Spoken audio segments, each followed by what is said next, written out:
siapa aja? Mas Aditya, Mbak siapa lagi tadi?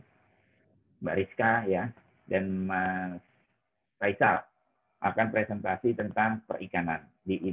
Perikanan berdasarkan teori dan juga gimana sih prakteknya di Indonesia. Kalau nggak salah daerahnya mana ke mana? Kebumen. Bukan ya? Ngambil daerah mana, Mas? NTT, Pak. Oh iya, NTT. Siapa yang dari NTT?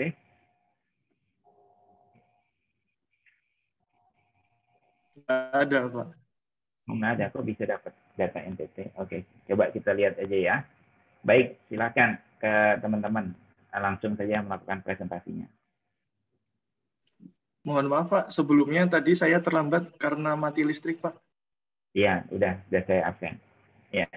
Baiklah. Ya, silakan. Saya izin untuk share screen presentasi.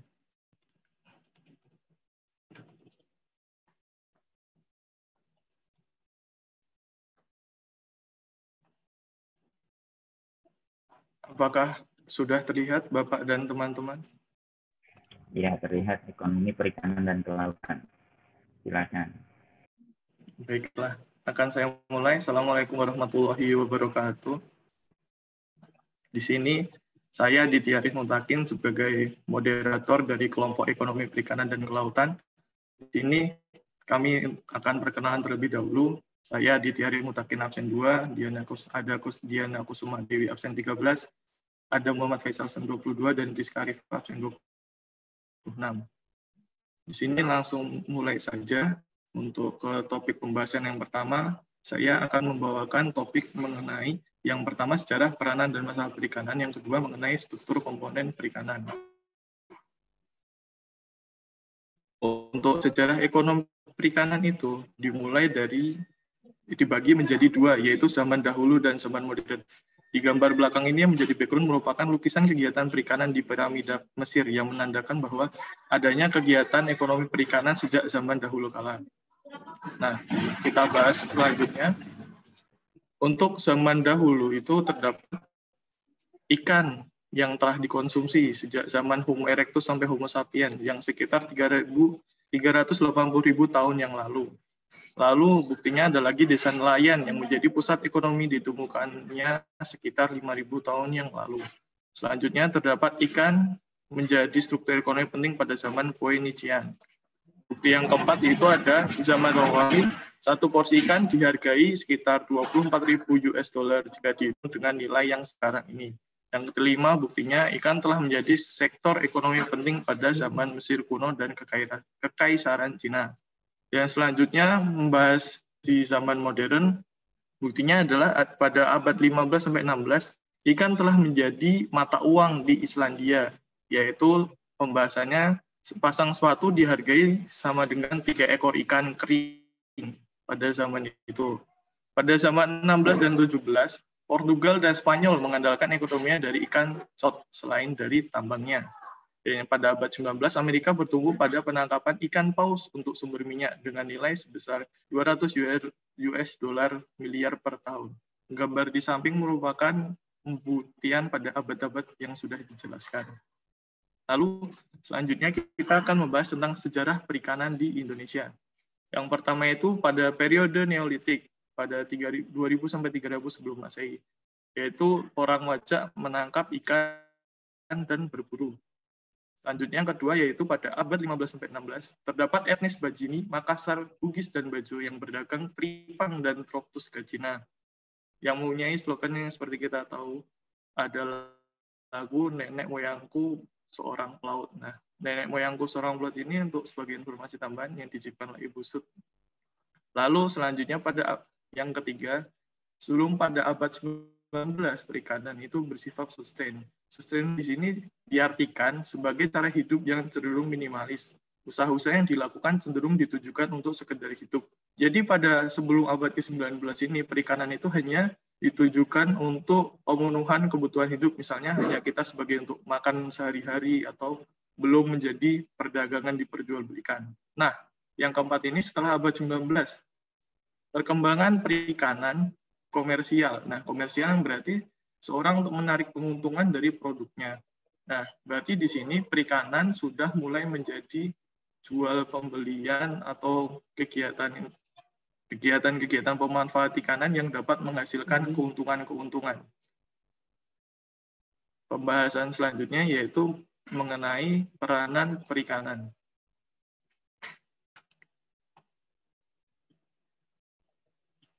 Peranan perikanan ini dibagi menjadi 5, yaitu yang pertama ada sumber pangan sebagai suplai kebutuhan protein hewani.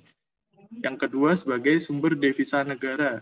Yang ketiga sebagai mesin pertumbuhan ekonomi regional. Yang keempat yaitu sumber inspirasi dan rekreasi. Yang kelima adalah penyerapan surplus tenaga kerja, khususnya di wilayah yang pesisir.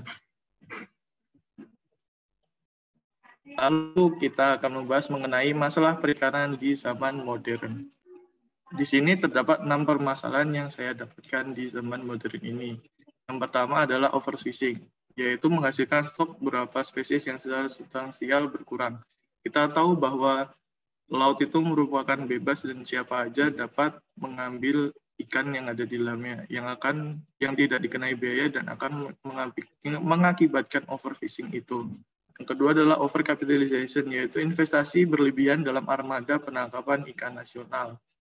Yang ketiga adalah konflik atas hak memancing, yang seperti di contohnya ada di negara Amerika Serikat dan Kanada. Ini itu sebenarnya menyangkut mengenai peraturan masing-masing negara tersebut. Yang keempat ada pertumbuhan yang cepat dalam budidaya. Maksud saya ini adalah sebenarnya kekurangan pertumbuhan yang cepat. Maaf, saya salah menulisnya sedikit. Yaitu karena pertumbuhan ikan itu dan pasarnya atau konsumennya itu sangat banyak dengan pertumbuhan yang tidak terlalu cepat, akan menyebabkan hasil yang kurang atau pemenuhannya tidak sesuai dengan konsumennya. Yang kelima ada destructive fishing, yaitu perusakan lingkungan ikan atau alam ikan yang disebabkan oleh alat-alat yang dilarang, seperti pemboman atau penggunaan racun yang akan dampaknya itu menurunkan stok ikan di alam. Yang keenam adalah perubahan iklim. Perubahan iklim yang tidak menentu bisa menyebabkan penurunan stok ikan di laut. Yang kita ketahui, perubahan iklim itu menjadi masalah global yang masih belum diatasi sampai sekarang, atau masih belum ditemukan cara untuk mengatasinya secara baik, dan hal ini juga berdampak di masalah perikanan saat ini. Nah, jadi sekarang kita membahas, apa itu perikanan sebenarnya? Menurut Hempel dan Pauli di tahun 2004, mendefinisikan perikanan merupakan kegiatan eksploitasi sumber daya hayati dari laut. Menurut Ensiklopedia Britannica, mendefinisikan perikanan sebagai pemanenan ikan, kerang-kerangan, dan mamalia laut. Menurut Merriam-Webster Dictionary, mendefinisikan perikanan sebagai kegiatan, industri, atau musim pemanenan ikan atau hewan laut lainnya. Nah, selanjutnya kita akan membahas topik yang kedua, yaitu mengenai struktur komponen perikanan. Di sini struktur komponen perikanan itu dibagi menjadi 4. Ada resource base, industri primer, processing dan packaging, dan supporting service. Kita akan bahas satu-satu. Yang pertama ada resource base. Resource base ini terdiri dari 2 macam, yaitu finfish, yang terdiri dari pelagik dan demersial, dan yang kedua adalah non-finfish, yaitu krustasea. Seperti di gambar itu merupakan contohnya, krustasea merupakan udang-udang dan kepiting, dan ikan pelagik dan ikan demersial adalah ikan di laut dan ikan air tawar yang kita ketemui. Nah, resource base ini adalah kegiatan perikanan yang didasarkan pada jenis sumber yang daya ikan yang sudah saya jelaskan, yaitu finfish dan non-finfish ini.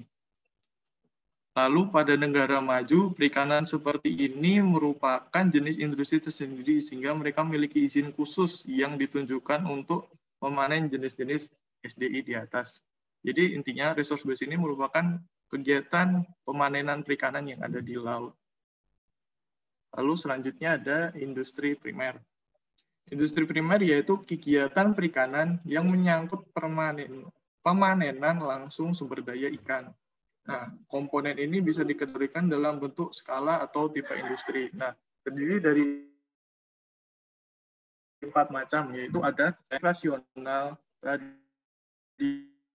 tradisional, komersial, dari masing-masing macamnya. Nah, di sini saya akan jelaskan yang pertama mengenai skala subsisten, adalah pemanenan yang hanya didasarkan pada kebutuhan pemenuhan konsumsi, bukan untuk tujuan komersil. Yang seperti saya jelaskan tadi, subsisten itu merupakan hanya untuk kebutuhan konsumsi diri sendirinya saja atau keluarganya, seperti itu. Lalu dilanjut pada rekreasional. Nah, tipe skala rekreasional ini berbasis pada kesenangan.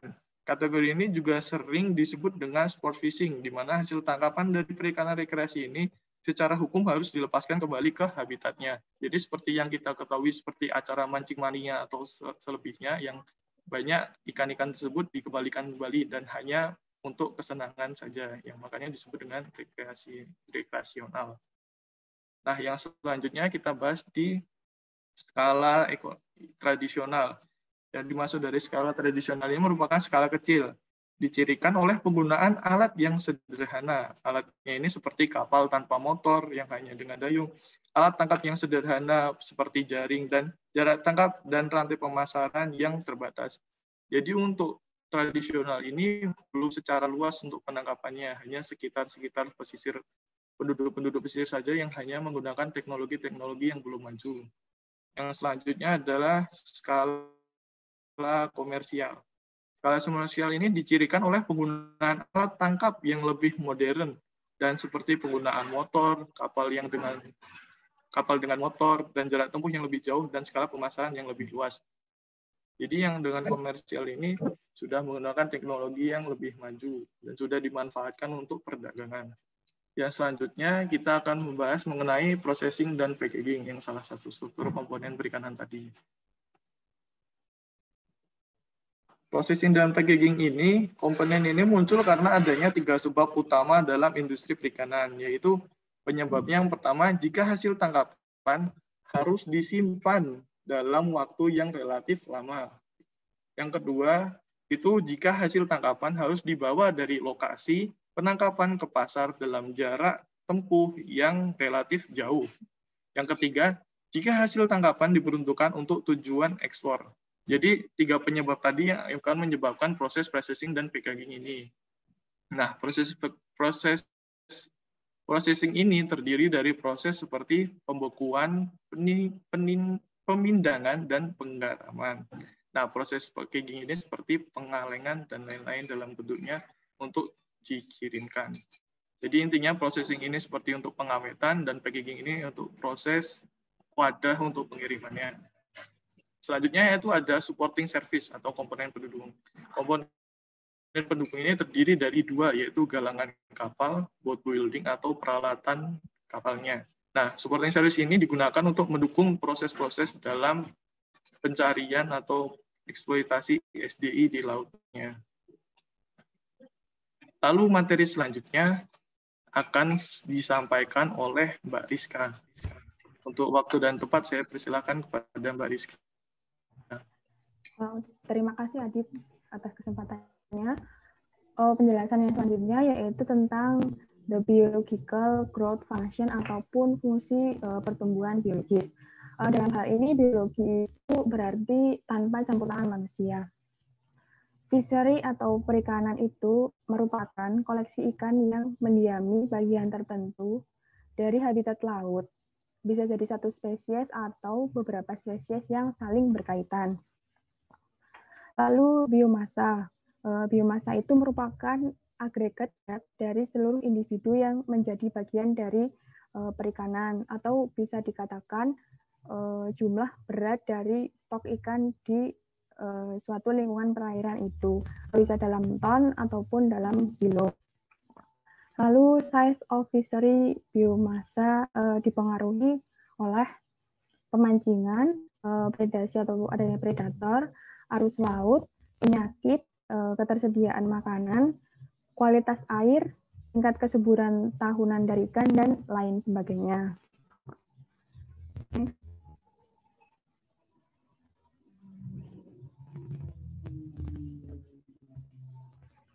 Nah, pada kesempatan kali ini kita fokus ke hubungan Yang pertama itu adalah size of fishery atau ukuran biomasa dari perikanan, dan yang kedua yaitu growth of the biomass atau pertumbuhan dari biomasa.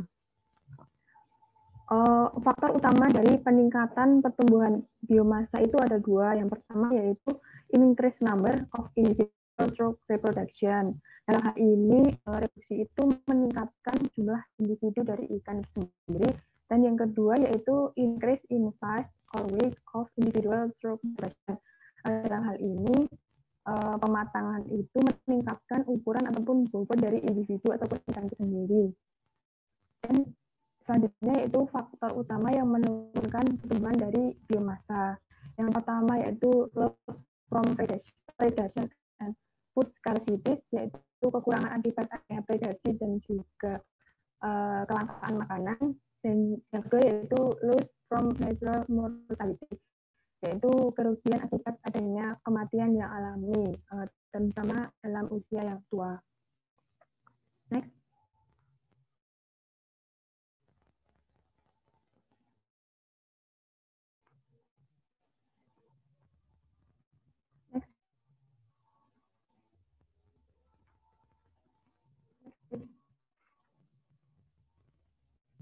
Mbak Rizka putus sepertinya ya. Kita tunggu sebentar aja ya.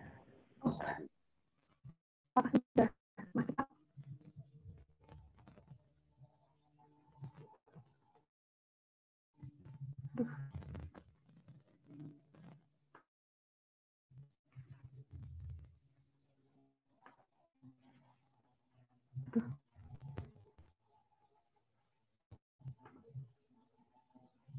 Apakah masih terputus-putus Mbak Rizka? Kalau masih ada, videonya dimatikan aja nggak apa-apa Mbak Rizka. Suara koneksinya kurang dimatikan aja. Apakah suara sudah? Ya, mulai lebih baik. Nah, lanjutkan ya. Yang selanjutnya yaitu tentang pertumbuhan populasi ikan dengan logistic curve. Dalam logistic curve ini ada kejadian di mana tingkat biomasa itu relatif kecil dan juga ada natural equilibrium atau S0. Dalam tingkat biomasa itu relatif kecil, ditandai dengan reproduksi dan pertumbuhannya diharapkan mendominasi. Dan dengan adanya kelimpahan ekosistem ini, tingkat reproduksi yang tinggi ini dikaitkan dengan pertumbuhan biomasa yang cepat. Dan yang selanjutnya yaitu natural equilibrium atau S0. Disebut juga dengan ukuran populasi yang natural. Dan titik ini itu merupakan titik tertentu yang dipengaruhi oleh faktor pertumbuhan dan pengurangan dari biomasa. Next.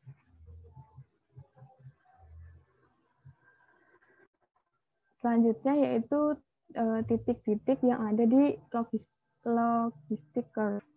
Yang pertama yaitu titik awal ataupun titik origin.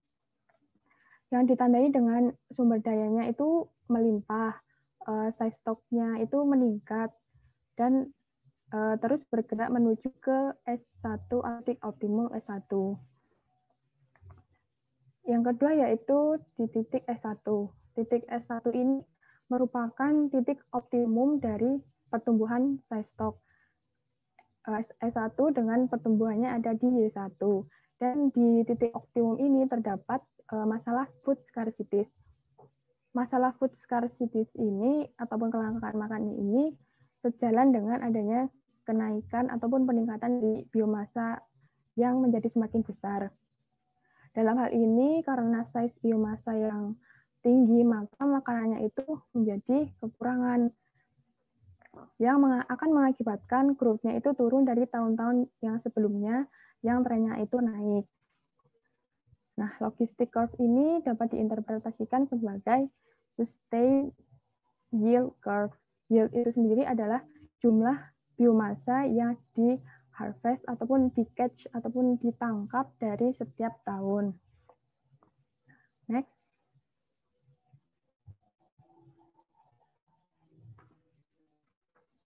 Kemudian di titik S2, ketika size stok ataupun biomasanya itu di S2, maka pertumbuhannya itu ada di Y2. Dalam hal ini berada pada garis growth function sehingga sustainable karena yield-nya itu persis sama dengan pertumbuhan natural biomass per tahunnya atau ada di sepanjang kurva growth function. Dan yang di S3 itu ada kejadian ketika stock size itu berada di S3, maka pertumbuhannya itu di Y2. Walaupun sustainable karena berada di growth function, tetapi tidak stabil karena sumber daya makanannya itu melimpah.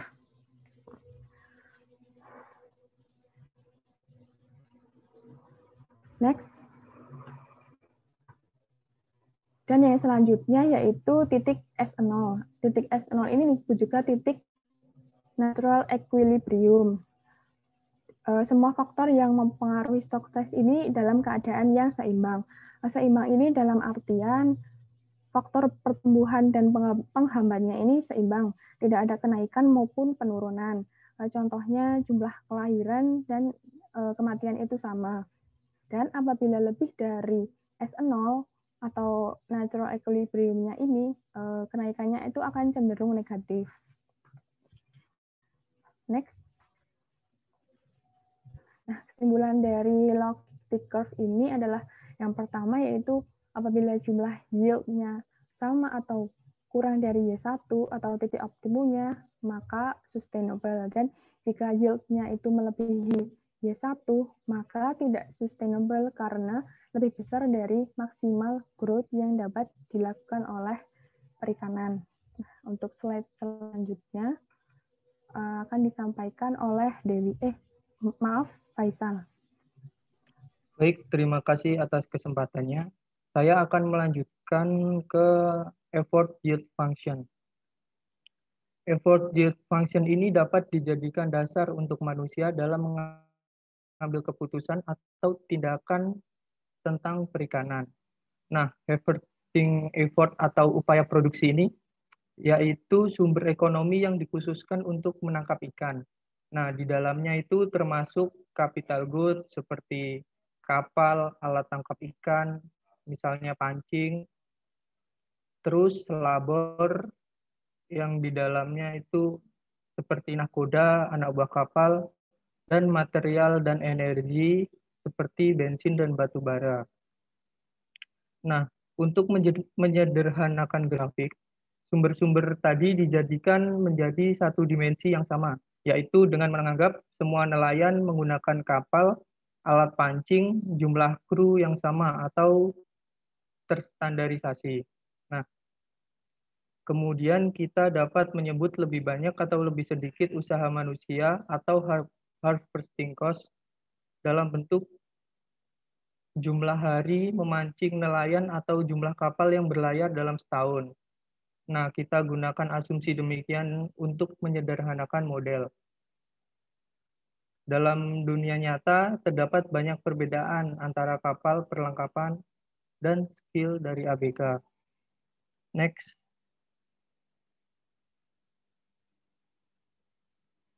Nah, selanjutnya kurva effort yield. Nah, grafik menunjukkan hubungan sustained yield. Contohnya, ketika effort berada pada level E2, maka sustained yield-nya adalah Y2. Begitupun pada effort maksimum pada EM memiliki sustained yield Y1. Nah, bentuk kurva seperti huruf U terbalik karena adanya hubungan antara effort level dengan stock size. Hal tersebut terjadi karena saat level effort sama dengan zero atau tidak ada, maka perikanan akan menyesuaikan populasinya ke natural size atau S0. Ketika effort meningkat, maka yield juga akan meningkat yang mengakibatkan stock size akan turun sampai seimbang. Nah, pada effort level EM, sustained yield berada pada titik maksimalnya atau biasa disebut dengan maksimum sustained yield. Jika effort level ditingkatkan, stock level akan turun, bahkan akan habis jika terus melebihi titik maksimal atau Y1. Nah, grafik menunjukkan sustained yield yaitu yield yang didapat berdasarkan effort sesuai yang dilakukan terus-menerus sehingga stok tadi memiliki waktu untuk menyesuaikan. Nah, lalu memungkinkan untuk mendapatkan yield yang bukan di effort yield curve pada short run, tapi itu tidak akan sustainable. Nah, contohnya pada yield Y4. Pada effort level E3, dengan yield yang tinggi tersebut akan mengakibatkan stok akan turun, sehingga yield akhirnya akan jatuh pada Y3 pada kondisi long run. Next slide. Nah, selanjutnya adalah maksimum sustained yield. MSY ini atau maksimum sustained yield adalah hasil tangkapan terbesar yang dapat dihasilkan suatu stok sumber daya perikanan. Nah, konsep MSY ini didasarkan atas suatu model populasi ikan yang didasarkan sebagai unit tunggal. Nah, kuantitas panen maksimum yang dapat diwujudkan dalam jangka panjang yang berkelanjutan. Nah, di sini dalam grafik MSY ditunjukkan pada kondisi Y1 pada effort level M. MSY ini sering kali dianggap sebagai target terbaik untuk eksploitasi sumber daya terbarukan seperti perikanan. Next. Nah, selanjutnya adalah efficient rate of effort.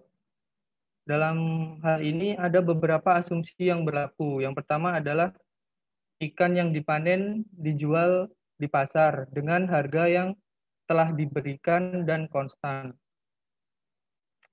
Asumsi lainnya adalah setiap harga mencerminkan nilai sosial penuh dari ikan, dan terdapat asumsi lain yaitu biaya peluang adalah konstan. Asumsi tersebut digunakan untuk membentuk fungsi pendapatan dan biaya. Next.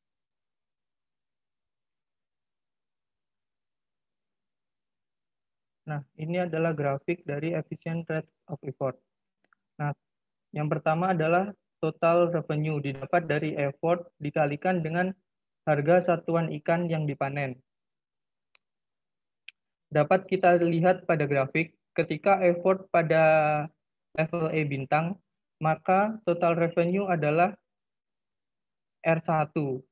Hanya memiliki selisih sedikit dengan total revenue pada kondisi MSY atau ketika effort level berada pada level EM. Selanjutnya pada kondisi E0, total revenue memiliki nilai yang sama dengan total cost, sehingga keuntungan yang didapat adalah sama dengan 0.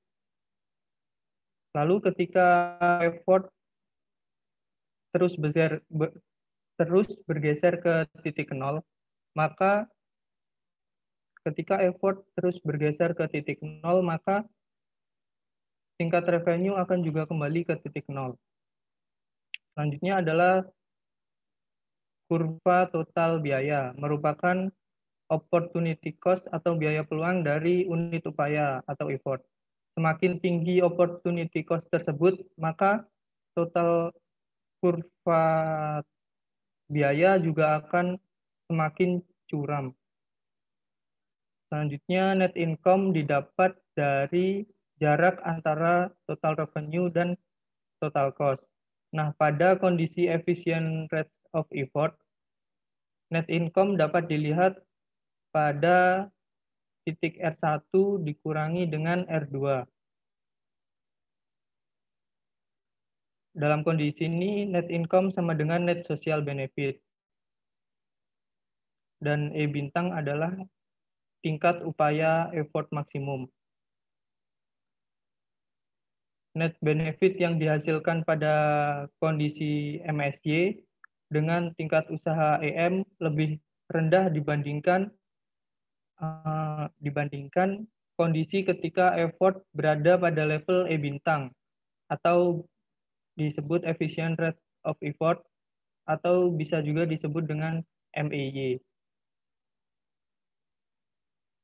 Selanjutnya, meskipun hasil yield EM lebih besar daripada E bintang, biaya panen juga akan lebih besar dan net revenue akan menjadi lebih rendah. Next. Selanjutnya akan disampaikan oleh Dewi. Baik, terima kasih teman-teman sebelumnya yang sudah menjelaskan materi tentang perikanan. Selanjutnya saya akan menjelaskan mengenai masalah dari open access. Seperti yang sudah dijelaskan sebelumnya saat sebelum UTS itu, kalau sumber daya itu rata-rata merupakan common good dan public good. Nah, di sini perikanan adalah common good. Kenapa perikanan itu common good? Karena untuk mendapatkan ikan itu sendiri, nelayan harus bersaing untuk mendapatkan ikannya. Selain itu juga perikanan juga merupakan barang yang non-excludable. Non-excludable ini siapapun yang ingin membeli atau membangun perahu dan pergi memancing pada dasarnya memiliki hak untuk melakukannya. Jadi konsep dari non-excludable itu sama seperti open access. Jadi dapat disimpulkan seseorang itu tidak perlu membayar siapapun untuk mendapatkan ikan atau tidak perlu izin dari siapapun untuk melakukannya. Slide selanjutnya. Nah, misalkan ada perikanan dalam situasi open access dengan E bintang, yaitu sebagai tingkat upaya atau tingkat usaha atau effort panen. Nah, saat satu pemancing yang sudah mempertimbangkan apakah akan mendapatkan perahu dan peralatan yang merupakan biaya standar dalam total cost curve.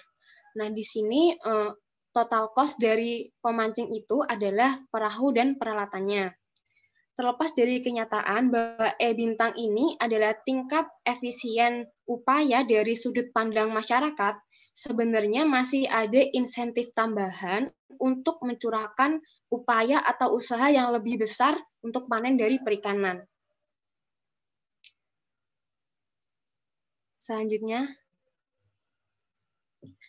Nah, insentif ini dalam situasi open access akan terus ada selama TR atau total revenue-nya itu lebih dari total cost.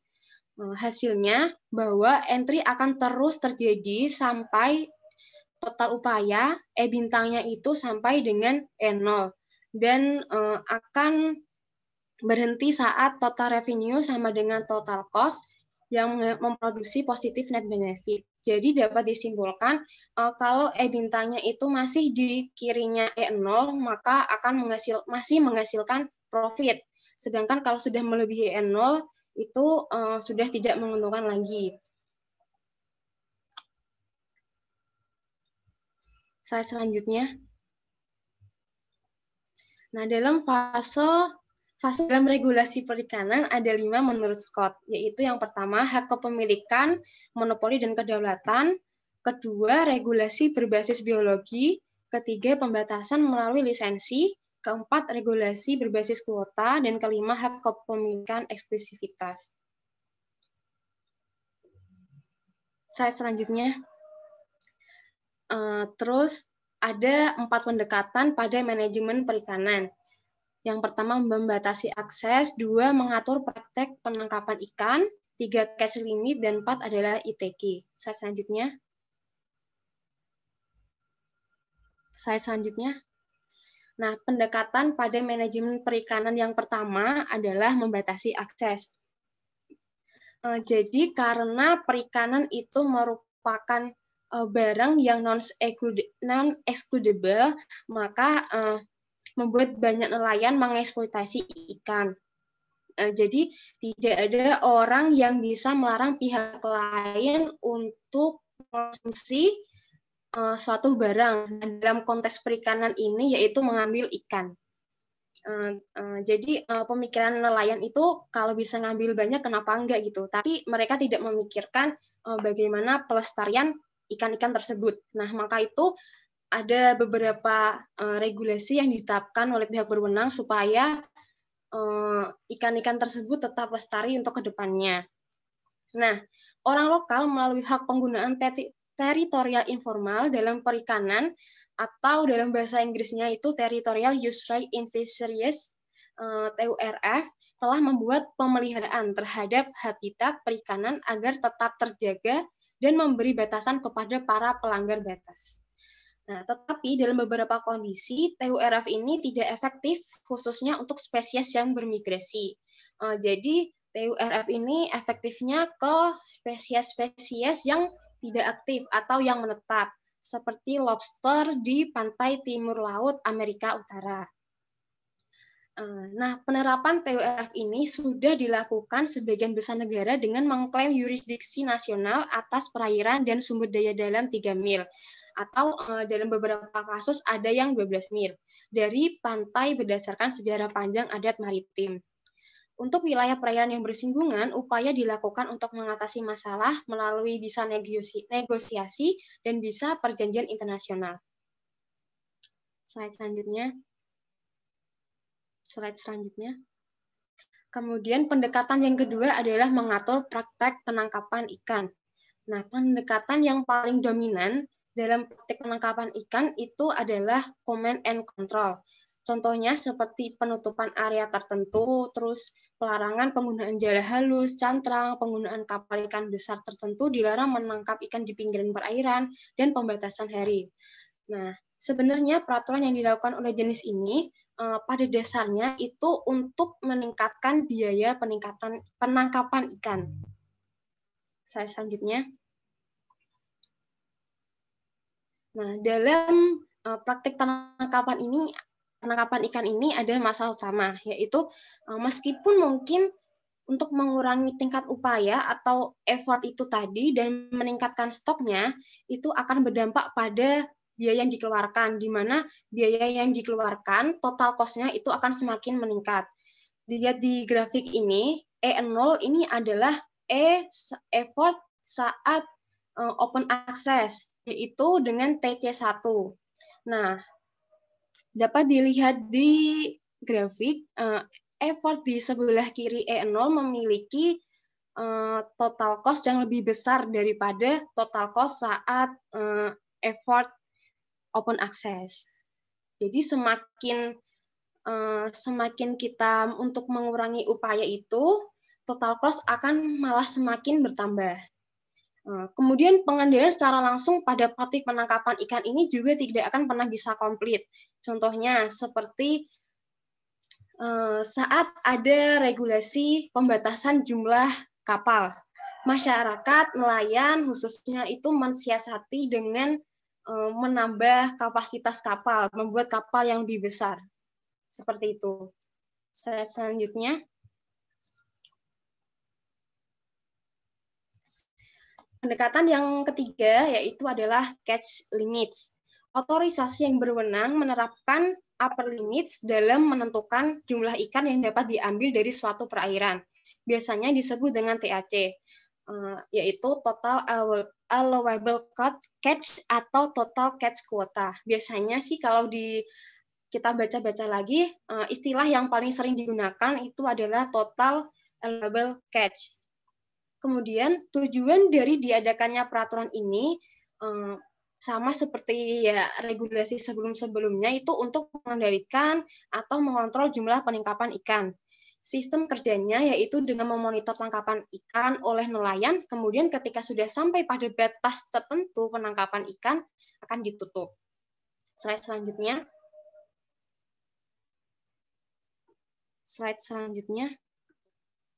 Nah, dalam catch limit ini juga ada masalah yang timbul, yaitu sulit melakukan monitor dan menegakkan batasan catch limit. Nah, ini di dalam grafik ini E1 ini merupakan effort saat open access yang Nah, effort saat open access ini memberikan total revenue yang besar sehingga membuat stok ikan ini banyak yang berkurang. Jadi pemerintah perlu bukan pemerintah, pihak yang berwenang itu perlu mengambil tindakan-tindakan untuk membatasi supaya ikan ini tidak berkurang banyak. Kemudian oleh karena itu diberikan pembatasan. Nah, di sini yaitu pembatasannya pada Y1. Nah, upaya minimum yang dilakukan untuk memanen ikan di Y1 itu berada di E2. Nah, dengan asumsi profit terbesar akan didapat nelayan dengan upaya yang paling besar, maka saat TAC ditetapkan secara permanen di Y1, tingkat upaya pada akhirnya akan meningkat menjadi E3. Slide selanjutnya. Slide selanjutnya. Meski penetapan kuota dapat menjadi solusi yang sangat spesifik, masih di sebelumnya. Meski penetapan kuota dapat menjadi solusi yang sangat spesifik dan efektif untuk menghentikan overfishing, namun pada kenyataannya proses tersebut sangat kompleks. Nah, secara historis, pengaturan TAC, Total Allowable Catch, terkait dengan keadaan biologis yang tidak pasti dari perikanan. Kemudian konsekuensi pekerjaan dan pendapatan dari batas penangkapan, perpaduan teknologi di antara armada, hubungan antara spesies, target, dan yang terkait, kemudian teknologi penegakan yang tidak pasti, dan faktor lainnya. Slide selanjutnya.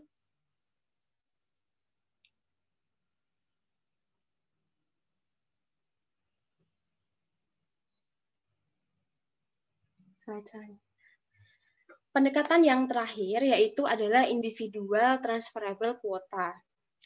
Pada bentuk regulasi cash limit, tidak ada batas penangkapan bagi nelayan secara individu, sehingga hal tersebut dapat menyebabkan pengambilan yang tidak terkontrol oleh beberapa nelayan yang memiliki kemampuan dan teknologi yang lebih memadai. Sebenarnya permasalahan di atas itu dapat diatasi dengan penetapan kuota bagi tiap-tiap nelayan. Namun sayangnya hal ini dapat menyebabkan inefisiensi dan inequality. Oleh karena itu ditetapkan ITQ agar setiap nelayan dapat mengukur sendiri tingkat efisiensinya, tapi tetap nggak melampaui batas. Slide selanjutnya.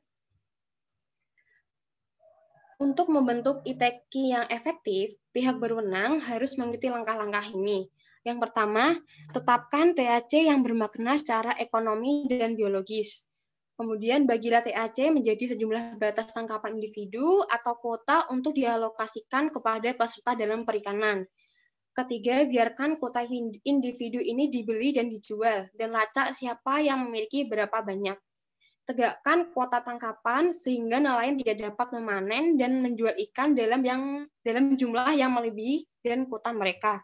Kemudian pantau kinerja pasar ITQ untuk menemukan dan mengelola masalah yang terkait dengan kepemilikan terkonsentrasi, dampak masyarakat, dan ketidakpastian biologis. Selanjutnya. Materi selanjutnya akan dijelaskan oleh Rizka. Terima kasih.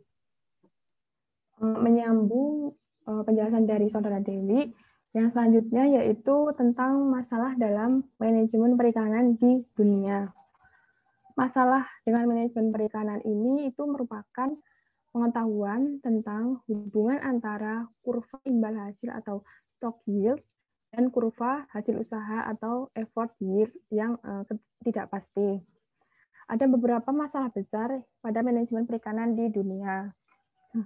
Yang pertama yaitu karena kurangnya data biologi yang komplit dan data tentang yield, baik masa kini ataupun pada perikanan, termasuk perikanan darat, serta pada faktor-faktor yang mempengaruhi dari stok jumlah ikan tersebut.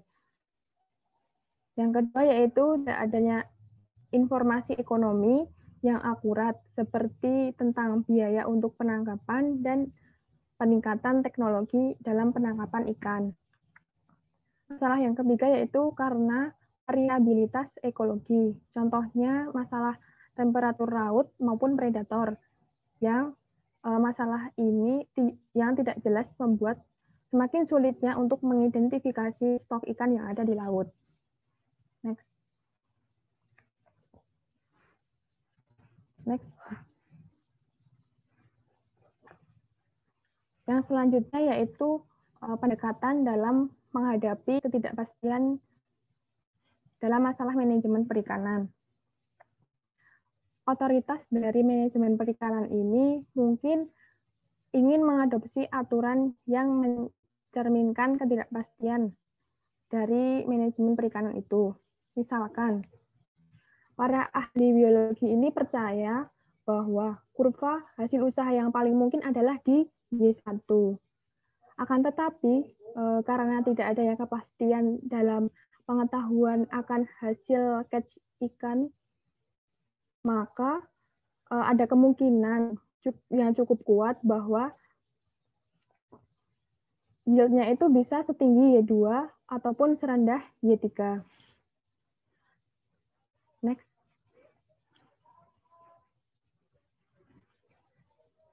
Lalu, apabila otoritas mengenakan TCQ atau total catch quota atau kuota penangkapan ikan pada yang mereka percaya saat ini yaitu ada di Y1, maka effort level akan berada di E1. Akan tetapi, apabila aktualnya itu ada di Y2, maka ikan itu akan terus bertumbuh. Tetapi apabila aktualnya itu ada di Y3, maka ikan itu tidak akan sustain pada jangka panjang. Dalam hal ini, tingkat panen di Y1 itu tidak berkelanjutan lagi. Pada tingkat upaya di E1, tingkat panen yang berkelanjutannya itu ada di Y3. Dengan upaya di E1 dan panen di Y1 itu akan menurun. Nah, untuk mengatasi dilema tersebut, maka otoritas manajemen perikanan itu mengasumsikan kurva effort yield-nya yang aktual itu ada pada di bawah level yield 3. Next. Dan yang terakhir yaitu aquaculture. Aquaculture itu merupakan bentuk pemeliharaan dan penangkaran berbagai macam hewan atau tumbuhan yang ada di perairan yang menggunakan air sebagai komponen yang paling pokok. Aquaculture itu dibagi menjadi dua macam, yaitu inland aquaculture dan juga offshore aquaculture. Inland aquaculture itu merupakan aquaculture yang ada di daratan yang dekat dengan pantai dan di perairan yang dilindungi. Hal ini mengacu pada kegiatan dalam beberapa mil dari pantai. Contohnya yaitu budaya dan penanaman kerang, ikan, maupun tumbuhan misalnya rumput laut. Dan yang kedua yaitu offshore aquaculture, yaitu aquaculture yang dilakukan di perairan terbuka sampai dengan batas ekonomi laut dari suatu negara atau ZEE yang berjarak sampai 200 mil. Aquaculture itu melakukan aktivitas yang analog atau hampir mirip dengan peternakan hewan yang berada di darat, mulai dari pemilihan organisme, ukuran anakan awal, pemberian pakan, teknologi kandang, perawatan kesehatan, dan memanen serta memasarkan hasil dari panen. Mungkin sekian presentasi dari kelompok kami. Saya kembalikan kepada moderator.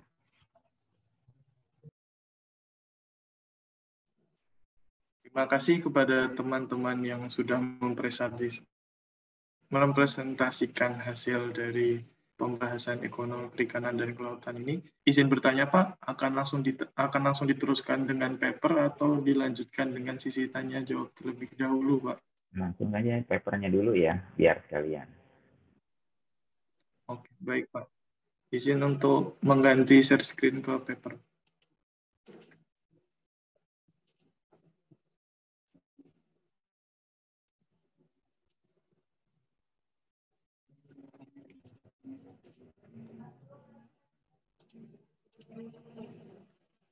Jadi di sini kami dari kelompok ekonomi perikanan dan kelautan mengangkat judul analisis potensi dan tingkat pemanfaatan sumber daya perikanan tangkap di Provinsi Nusa Tenggara Timur.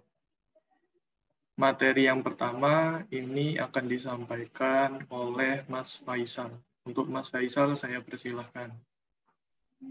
Baik, yang pertama adalah bagian abstrak.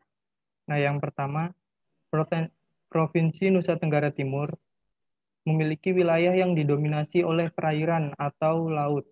Wilayah perairan NTT memiliki luas hingga 200 km persegi atau 4 kali lebih besar dibanding wilayah daratannya yang hanya seluas sekitar 47.000 km persegi.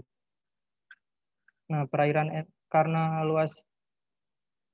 karena sebagian wilayahnya adalah wilayah perairan, NTT memiliki potensi perikanan tangkap yang cukup besar berupa ikan pelagis dan ikan domersil. Nah, metode penelitian yang digunakan yaitu metode kuantitatif dengan menggunakan metode Maximum Sustainable Yield. Nah, MSY ini di sini digunakan untuk mengetahui besarnya jumlah stok ikan tertinggi yang dapat ditangkap secara terus-menerus dari suatu sumber daya tanpa mempengaruhi kelestarian stok ikan tersebut. Nah, yang kedua adalah metode deskriptif. Dalam konteks ini, teori yang digunakan dalam penelitian menjelaskan tentang hubungan antara produksi atau catch dengan upaya produksi atau effort terhadap nilai potensi tangkapan maksimum atau MSY dan tingkat pemanfaatan perikanan di perairan Provinsi Nusa Tenggara Timur. Penelitian ini menggunakan analisis di atas untuk mengetahui potensi dan tingkat pemanfaatan sumber daya ikan di perairan Provinsi Nusa Tenggara Timur dengan batas menggunakan potensi lestari maksimum dan batas upaya sumber daya ikan. Batas upaya optimum sumber daya ikan. Next. Nah, tujuan penelitian adalah mengetahui potensi sumber daya ikan dan tingkat pemanfaatan sumber daya ikan di perairan Provinsi Nusa Tenggara Timur. Nah, penelitian ini menggunakan data sekunder yang berasal dari BPS Provinsi Nusa Tenggara Timur sebagai sumber data yang dipakai. Hasil penelitian menunjukkan nilai potensi lestari ikan atau MSY di Provinsi Nusa Tenggara Timur periode 2015 sampai 2018 adalah sebesar 183.085,6 ton per tahunnya. Sedangkan upaya penangkapan optimum sebesar 17.468,33 trip per ton. Tingkat pemanfaatan ikan tahun 2015 sampai 2018, nilai rata-ratanya hanya sebesar 69%. Dapat dikatakan perairan Nusa Tenggara Timur masih dalam kondisi underfishing karena tingkat pemanfaatannya masih di bawah 80% dari MSY-nya. Next. Selanjutnya pada bagian pendahuluan, sumber daya perikanan secara umum disebut atau termasuk dalam kategori yang dapat pulih. Namun kemampuan alam untuk memperbaharui ini bersifat terbatas. Jika manusia mengeksploitasi sumber daya melebihi batas kemampuan untuk melakukan pemulihan, sumber daya akan mengalami penurunan, terkuras, dan bahkan menyebabkan kepunahan. Nusa Tenggara Timur merupakan salah satu provinsi dengan wilayah perairan berupa laut terluas di Indonesia dengan luas lebih dari 200.000 km persegi. Dengan wilayah perairan tersebut membuat potensi perikanan di wilayah tersebut cukup besar. Tangkapan utama di NTT berupa ikan pelagis seperti ikan tuna, cakalang, tenggiri, selar, kembung, dan ikan domersil seperti ikan kerapu, kakap, lobster, cumi, kerang, dan lain-lain. Nah, untuk mengetahui informasi tentang potensi dan tingkat pemanfaatan perikanan laut di Nusa Tenggara Timur perlu dianalisis dengan data yang ada, sehingga dapat digunakan sebagai acuan dalam mengembangkan sektor perikanan laut ke depannya dengan memperhatikan kelestarian sumber dayanya. Next. Selanjutnya akan disampaikan oleh Rizka. Yang selanjutnya yaitu maksimum sustain yield atau MSY. MSY itu menggambarkan jumlah maksimum dari jumlah produksi yang dapat dilakukan dalam jangka panjang. MSY ini sering dianggap sebagai target terbaik untuk eksploitasi sumber daya yang terbarukan seperti dalam perikanan. Nah, dalam perhitungan MSY itu diperlukan variabel. Yang pertama yaitu hasil tangkapan atau catch, yang berarti komponen dari stok ikan yang dicari dari operasi penangkapan ikan. Hasil tangkapan ini merupakan sasaran target utama dari alat penangkapan ikan yang digunakan. Dan yang kedua yaitu upaya penangkapan ataupun effort, yang berarti seluruh kemampuan yang dikerahkan oleh berbagai unit penangkapan ikan untuk memperoleh sejumlah ikan. Selanjutnya. Next. Nah, untuk menghitung MSY diperlukan data-data yang pertama yaitu hasil tangkapan. Berdasarkan data sekunder yang diperoleh dari BPS Provinsi NTT, jumlah produksi ikan ataupun hasil tangkapan ikan pada tahun 2015 yaitu sebesar 118.827 ton, 2016 173.290 ton, 2017 138.268 ton, dan tahun 2008 yaitu sebesar 72.225 ton. Dengan rata-rata 125.654 ton. Next. Next. Variabel yang kedua untuk menghitung MSY yaitu upaya penangkapan ataupun effort. Kita dapatkan total effort dari keempat tahun ini adalah seperti yang berada di tabel. Nah, berdasarkan data yang diperoleh dari BPS, effort ataupun upaya penangkapan ini mengalami penurunan sebesar 23% pada tahun 2016 dan kemudian meningkat kembali pada tahun 2017 dan 2018 yang sebesar 15%. Peningkatan upaya ini didorong dengan adanya bantuan berupa hibah kapal penangkap ikan dari pemerintah daerah sebesar 183 unit yang kapal ini digunakan untuk mengoptimalkan potensi perikanan yang ada. Next.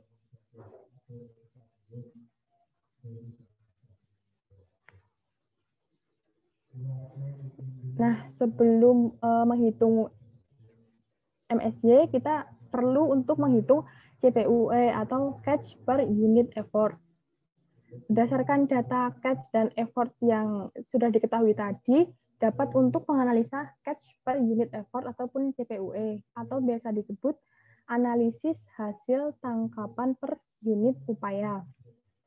Perhitungan dari CPUE ini digunakan untuk mengetahui dari kelimpahan dan tingkat pemanfaatan perikanan yang caranya itu dengan melakukan pembagian dari hasil total tangkapan ataupun catch dengan upaya penangkapan ataupun effort. Seperti yang dilihat pada tabel di bawah tersebut.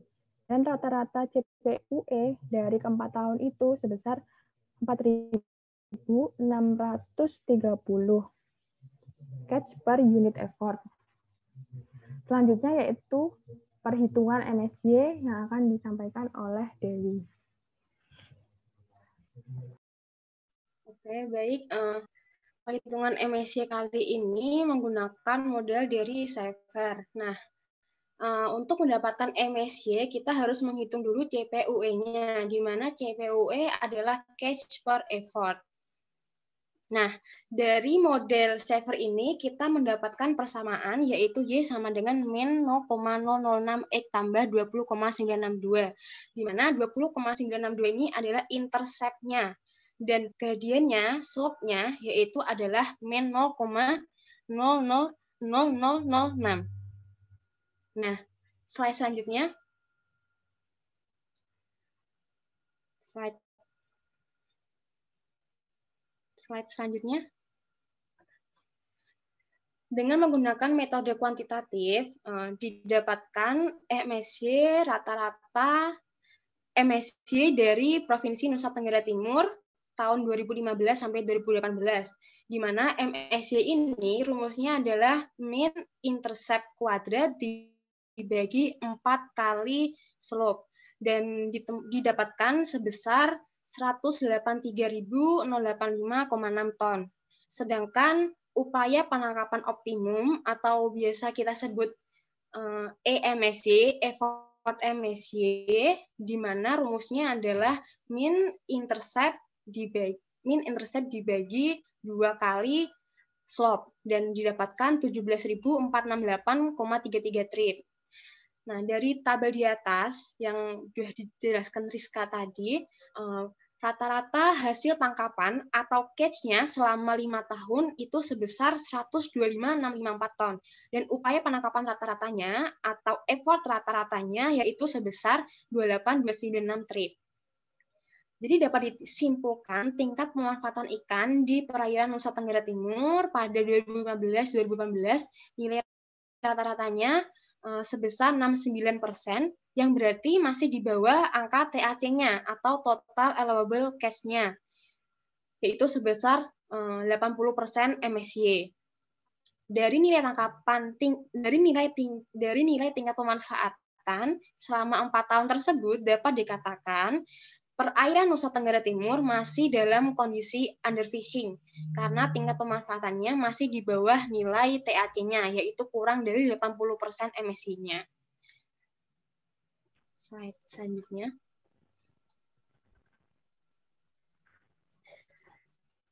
Kemudian, jika dibandingkan rata-rata nilai upaya penangkapan atau rata-rata effortnya sebesar 28.296 trip dengan upaya optimum atau EMSY-nya yaitu sebesar 17.468 trip, maka dapat disimpulkan bahwa upaya optimumnya lebih rendah dibandingkan dengan nilai rata-rata upaya penangkapannya selama 4 tahun, sehingga diharapkan dengan mengoptimalkan upaya penangkapan, dengan mengoptimalkan effort yang dilakukan tentunya akan meningkatkan hasil tangkapan atau catch-nya.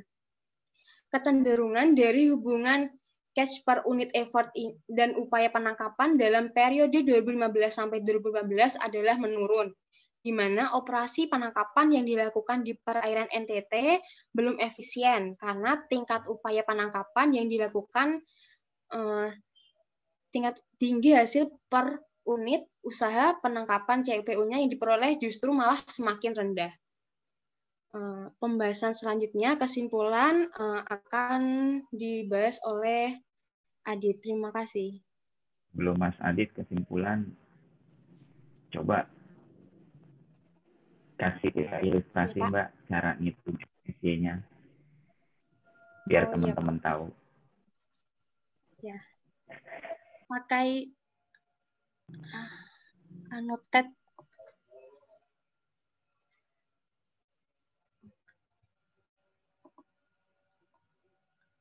Mananya?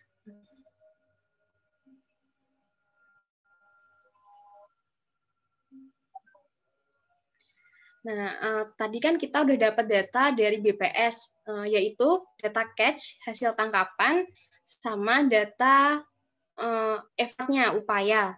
Nah, dari kedua data tersebut, ya, itu slide sebelumnya.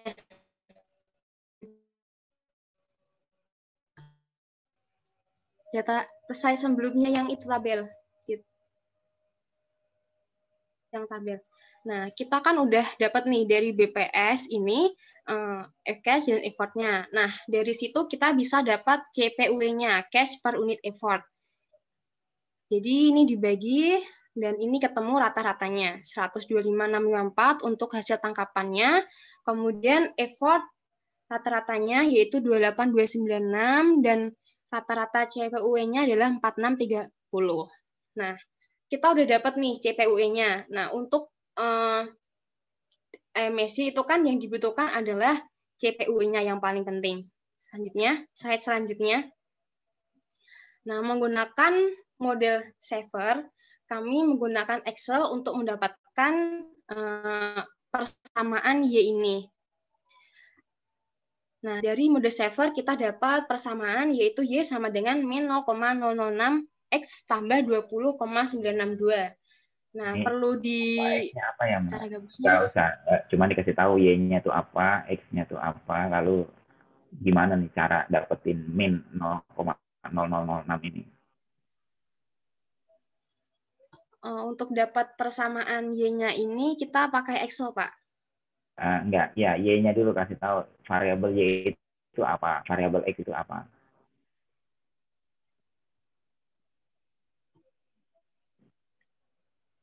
Jadi variabel Y itu persamaannya, Pak. Persamaan dari ini. Persamaan linearnya, CPUE-nya. Untuk dapat angka ini di Excel kan dikasih tahu kan, Y-nya itu namanya apa? Oh iya. Itu namanya apa? Kalau S-nya untuk dapat persamaan ini, S-nya kita dapat dari effortnya, upaya penangkapan.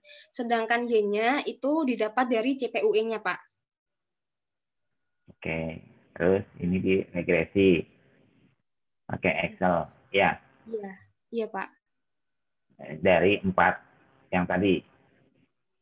Iya. Oke. Oke, terus? Kok masih penghapus ya? Bentar. Rasa. Ya, nggak apa-apa. Oke, terus gimana? Bisa dapat dari sini, terus MSY-nya tahunya gimana? Sebentar, Pak. Ini garisnya yang sebelah mana ya, Pak? Bentar. Format.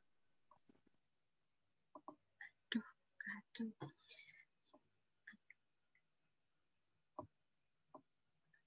Nah, lanjut aja.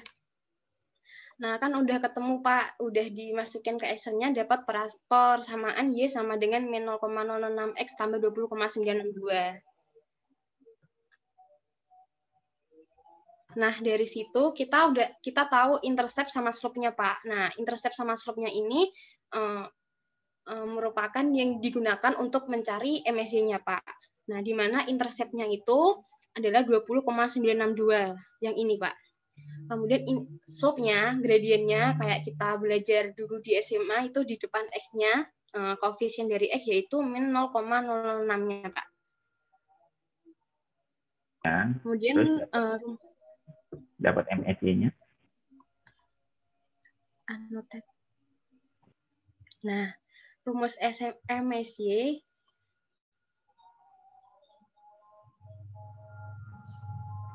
itu sama dengan min, diumpamakan intercept itu A, Pak. Sedangkan slope-nya itu B. Nah, dari sini MSY-nya rumusnya tuh ini.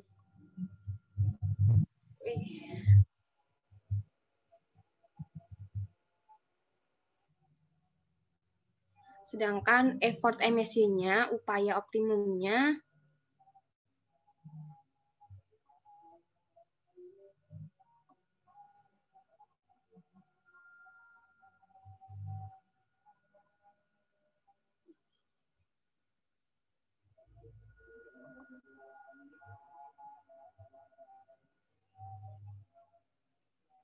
Nah, setelah udah tahu rumusnya, kita masukin aja ketemunya tadi berapa ya? 100. Ya, ini bagus ya. Yang kembali yang tadi lagi. Kembali yang tadi lagi. Kembali slide sebelumnya, Mas. Ya, ini bagus ya. Jadi teman-teman bisa lihat. Mungkin ini secara secara praktiknya seperti ini gitu ya, cara melihat MSY-nya. Jadi ini bagus, walaupun datanya mungkin belum mendukung ya, belum mendukung. Harusnya kalau menggunakan regresi, itu datanya perlunya banyak. Tapi nggak apa-apa untuk teman-teman karena masih belajar, ya. Caranya dapat banyak gimana sih? Ya berarti harusnya kalau mau NTT berarti misalkan per kelurahan gitu ya, atau langsung aja Indonesia ambil per kabupatennya, jadi datanya banyak gitu ya, sehingga kita bisa dapat data yang banyak, karena regresi itu biasanya minimal 30 gitu ya, 30 pun biasanya hasilnya nggak bagus gitu ya. Saya makainya jutaan biasanya, tapi karena teman-teman baru belajar nggak apa-apa. Lalu kenapa timbul rumus itu, kira-kira kenapa Mbak Dewi? Ya, teman-temannya panggilnya Mbak Dewi ya. Tadi saya manggilnya Mbak Diana, ternyata panggilan Mbak Dewi. Kira-kira kenapa rumusnya seperti ini, Pak? Mbak? Pertanyaannya kenapa dari papernya tadi yang teman-teman quote itu rumus siapa ini? Ini kayak rumus cari titik optimum X sama Y di persamaan garis nggak sih, Pak ya? Betul, ya kan? Ini ini kan rumus matematika sebenarnya kan? Cari titik baliknya, min A per 2B itu kan titik balik ya. Berarti ini hanya bisa kalau apa? Kalau garisnya bentuknya U terbalik atau ya kan, sedangkan ini teman-teman papernya garis lurus aja ke bawah. Ya kan? Nah, makanya nggak pas sebenarnya gitu. Nah, jadi ini udah bagus gitu ya. Syukur-syukur kalau masih ada waktu gitu ya, cari data yang lebih banyak sehingga nanti hasil regresinya tuh nggak begitu gitu ya. Hasil regresinya tuh nggak begitu, tetapi melengkung gitu, sehingga dapat titik baliknya di mana gitu. Ini kan perhitungan titik balik standar ya. Iya. Gitu ya. Tapi kalau memang nggak ini udah saya apresiasi ya, mencoba mencari rumus yang pas gitu ya, walaupun datanya nggak mendukung nih kalau menggunakan rumus tersebut. Ya, baik. Dilanjutkan tadi kesimpulan. Baik Pak, terima kasih untuk masukannya. Saya akan melanjutkan untuk kesimpulannya. Dari paper kita mendapatkan bahwa potensi lestari ikan atau yang kita tadi sebut MSY di wilayah Nusa Tenggara Timur dalam periode 2015 sampai 2018 adalah sebesar 183.085,6 ton. Nah, didapatkan tingkat pemanfaatan ikan di perairan Nusa Tenggara Timur dalam periode 2015 sampai 2018 ini didapatkan nilai rata-ratanya sebesar 69%, yang artinya masih di bawah nilai jumlah tangkapan yang diperbolehkan atau allowed to catch, yang yaitu sebesar 80% dari MSY. Nah, dari nilai tingkat pemanfaatan selama 4 tahun tersebut dapat dikatakan bahwa perairan Nusa Tenggara Timur ini masih dalam kondisi underfishing karena tingkat pemanfaatannya yang seperti saya tadi jelaskan masih di bawah 80% emisinya. Nah, yang terakhir didapatkan rata-rata nilai upaya penangkapan sebesar 28.296 trip dengan upaya optimum sebesar 17.468,3 trip. Dari sini kita simpulkan dapat upaya optimum lebih rendah dibandingkan dengan nilai rata-rata upaya penangkapan selama 4 tahun. Sekian presentasi paper dari kelompok perikanan, kurang lebihnya mohon maaf, saya sebagai moderator akan membuka sesi pertanyaan selanjutnya. Diumumkan untuk teman-teman. Ya, terima kasih Mas Aditya, Mas Faisal ya, Mbak Dewi dan Mbak Rizka ya. Ya, presentasinya lumayan bagus ya. Tadi juga mencoba menghitung MSY, itu sudah saya apresiasi ya, karena biasanya nggak banyak tuh yang berani ngitung itu gitu ya, karena datanya memang agak sulit gitu ya. Dan tadi udah saya kasih, kalau masukan udah saya kasih ya, mungkin tinggal tambahin datanya gitu ya, entah waktunya diperpanjang atau datanya intinya diperbanyak gitu ya, sehingga bentuknya bisa seperti U terbalik gitu kan ya, sehingga kalau bisa lebih tepat menggunakan rumus yang tadi gitu ya. Tapi itu sudah bagus untuk teman-teman yang memang masih baru belajar gitu ya. Baik, selanjutnya saya berikan kepada teman-teman yang masih ingin bertanya gitu. Saya persilahkan. Untuk teman-teman yang ingin bertanya, mungkin bisa untuk menggunakan raise hand agar kami tunjuk. Untuk pertama mungkin 3 dahulu dari teman-teman. Silahkan yang ingin bertanya.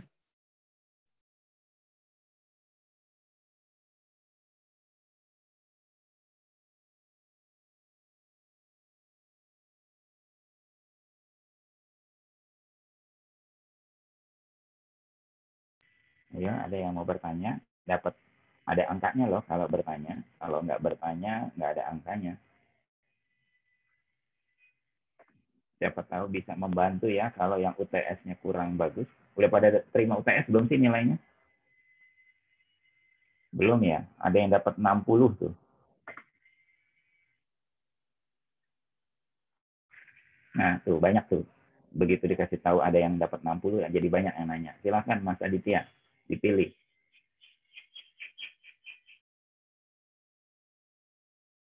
Mas Adityanya kayaknya error tuh Mbak Dewi, Mbak Rizka, silahkan diganti dulu. Mas Adityanya ganti yang lain dulu.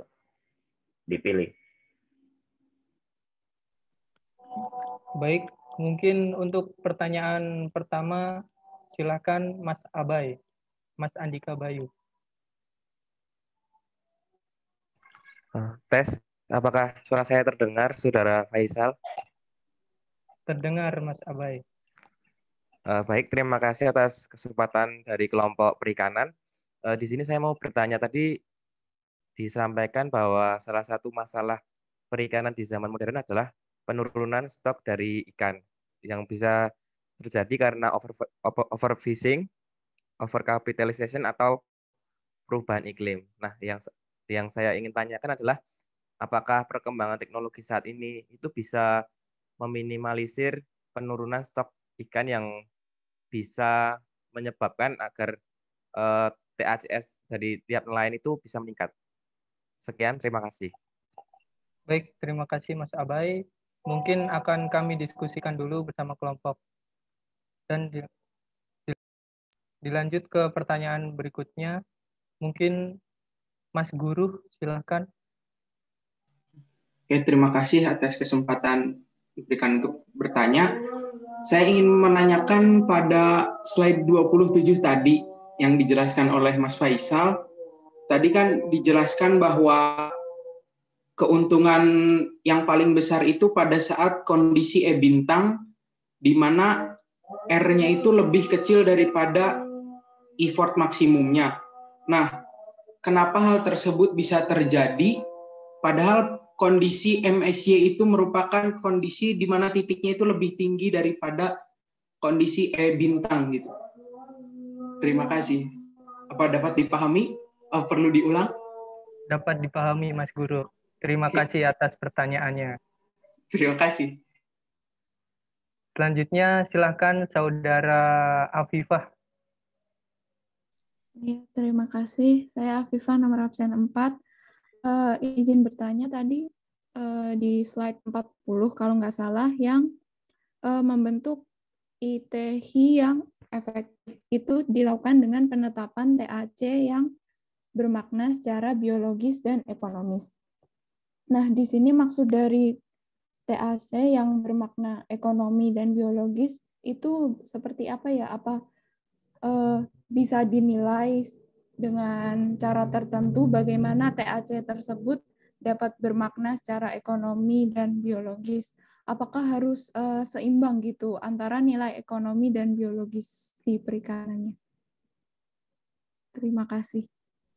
Baik, terima kasih Saudara Afifah. Terima kasih atas pertanyaannya, teman-teman. Mungkin Bisa dijawab ya kalau memang udah ada jawabannya, Mas Faisal dan teman-teman. mungkin coba didiskusikan sebentar ya, Pak. Iya, silakan. Terima kasih, Pak.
Nanti dulu di sini kok ada yang sudah mematikan video ya.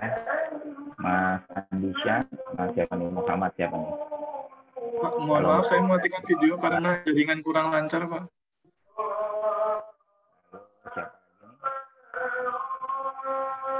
Mas Adit ya, oke Mas Adit sudah izin. Mas Andisha awali kenapa mematikan videonya? Lalu siapa nih? Absen dua-dua, Muhammad siapa dua-dua? Saya Pak izin untuk diskusi sebentar, Pak. Oke, Mas Isa. Tinggal berarti yang belum izin nih, Mas Andisha nggak ada kabarnya ya? Mas Andisha udah izin Pak di kolom chat. Sudah izin ya? Di kolom chat Pak. Oh, lagi ke kamar mandi. Oke, baik.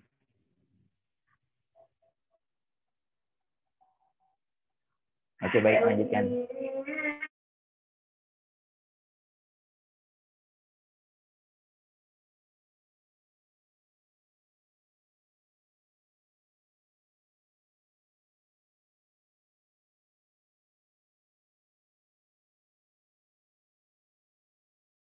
Baik, mungkin yang pertama saya akan mencoba menjawab pertanyaan dari Mas Guru mengenai kenapa keuntungan maksimal berada pada level E bintang, bukan pada EM yang merupakan kondisi MSY. Nah, keuntungan optimal tersebut terjadi pada kondisi efficient rate of effort, di mana marginal revenue-nya adalah sama dengan marginal cost. Memang hasil tangkapannya pada level MSY itu lebih maksimal. Namun, keuntungan tersebut tidak hanya dipengaruhi oleh faktor produksi dan penerimaan, tetapi juga dipengaruhi oleh biaya. Seperti prinsip efektivitas dan efisiensi, produksi dan penerimaan terkait dengan prinsip efektivitas, sedangkan biaya atau pengeluaran terkait dengan prinsip efisiensi. Nah, pada level efficient rate of effort, produksi berada pada level optimal secara ekonomi, di mana walaupun produksinya masih lebih rendah dibandingkan produksi MSY, namun produksinya juga tetap relatif tinggi sehingga dan pengeluarannya efisien sehingga keuntungannya lebih besar daripada saat kondisi MSY. Apakah bisa diterima oleh Mas Guru? Oke, bisa. Baik, terima kasih Faisal atas jawabannya. Mungkin pertanyaan Mungkin dari... saya... Silahkan Mas Adit. Saya akan menjawab pertanyaan dari Mas Abai mengenai apakah teknologi sekarang dapat membantu untuk mengembangkan pelestarian pembudidayaan perikanan. Yang sudah kita ketahui, dalam perkembangan sekarang kita sudah memasuki industri 4.0 yang mana sudah banyak menggunakan teknologi di bidang manapun. Salah satunya di bidang perikanan ini. Nah, sudah banyak teknologi-teknologi yang membantu dalam pembudidayaan ikan ataupun pelestarian ikan. Yang mana di sini saya mengambil contoh, terdapat di kampung, ada yang namanya kampung digital, yaitu ada di Desa Krimun dan Desa Puntang di Kecamatan Losarang, Indramayu, Jawa Barat. Nanti saya akan lampirkan linknya atau sumbernya untuk dibaca sama teman-teman agar lebih jelas. Nah, di sini itu dikembangkan komunitas lele dan dengan menggunakan teknologi digital. Teknologi digital di sini yang dimaksud adalah dengan menggunakan yang namanya aplikasi e-fishery, yaitu melalui alat pemberi pakan otomatis. Jadi alat e-fishery ini merupakan pengembangan teknologi baru yang berbasis internet dan bisa untuk secara otomatis memberi makan komoditas lele-lele pelestariannya di sana. Nah, e-fishery ini sebenarnya sudah diperkenalkan sejak tahun 2013 dan sudah digunakan ratusan pembudidaya ikan untuk mengontrol penggunaan pakannya dan sudah sukses panen hingga 4 kali dalam setahunnya. Mungkin itu sedikit contoh bukti perkembangan teknologi yang membantu pembudidayaan ikan. Untuk Mas Abai, apakah sudah jelas atau ada tambahan? Sudah jelas, Saudara. Terima kasih atas jawabannya. Baik. Terima kasih kembali.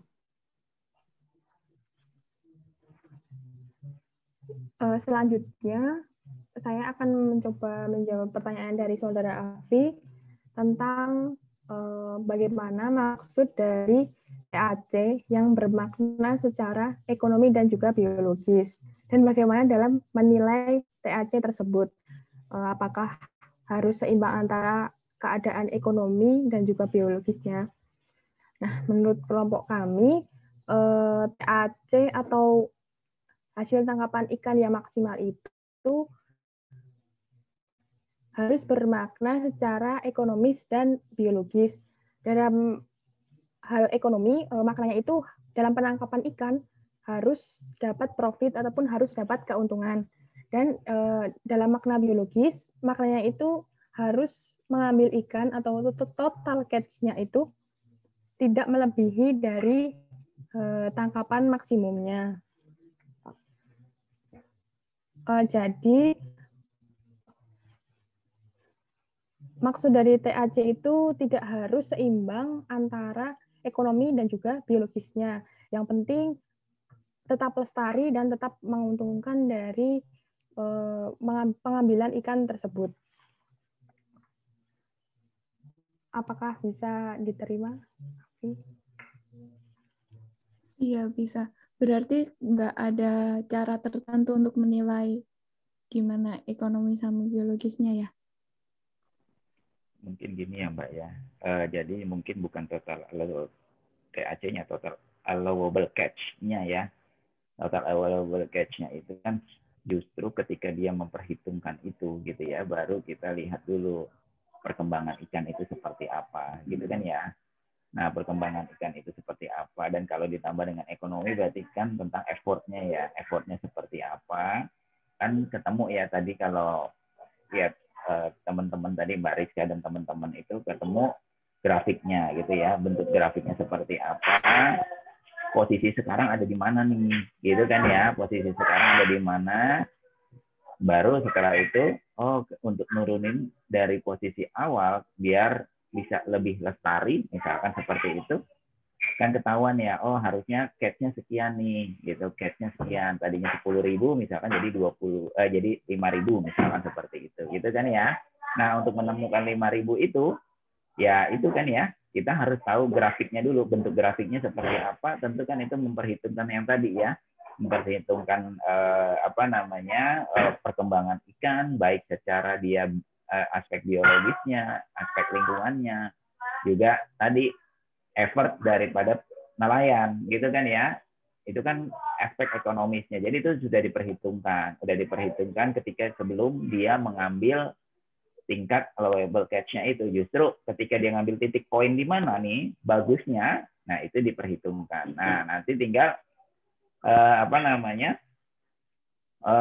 teman-teman nelayan itu ketika tadinya saya bisa nangkap 10.000 sekarang 5.000, dia yang akan melakukan penyesuaian lagi, ya kan ya, dia akan menyesuaikan lagi. Oh iya, ini berarti saya sekarang cuma bisa ngambil 5.000 gitu ya, walaupun tadi disebutin Mbak Rizka ada kendala-kendalanya atau allowable catch itu gitu kan ya.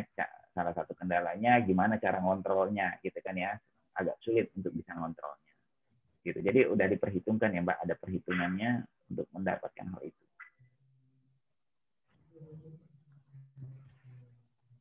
Baik Pak, Oke, terima kasih Pak. Ada lagi yang mau bertanya?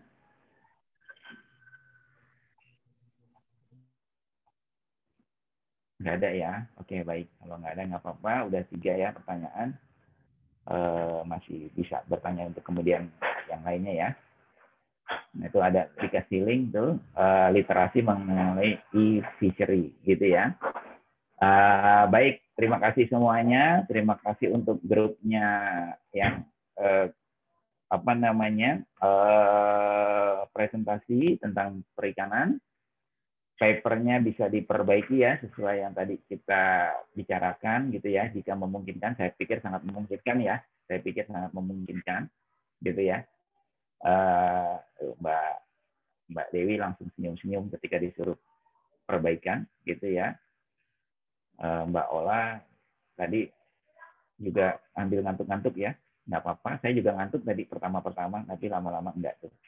Gitu ya. Yang penting tidak dimatikan. Gitu ya. Baik, terima kasih semuanya. Kita ketemu lagi minggu depan tentang kehutanan, kalau nggak salah ya. Kehutanan. Ya, baik. Semoga yang kehutanan timnya lebih baik ya. Tentu semoga lebih baik daripada yang saat ini. Selalu lebih baik daripada kemarin kan, baiknya seperti itu. Baik, terima kasih. Sampai ketemu lagi minggu depan. Wassalamualaikum warahmatullahi wabarakatuh. Waalaikumsalam. Waalaikumsalam warahmatullahi wabarakatuh. Terima kasih Pak.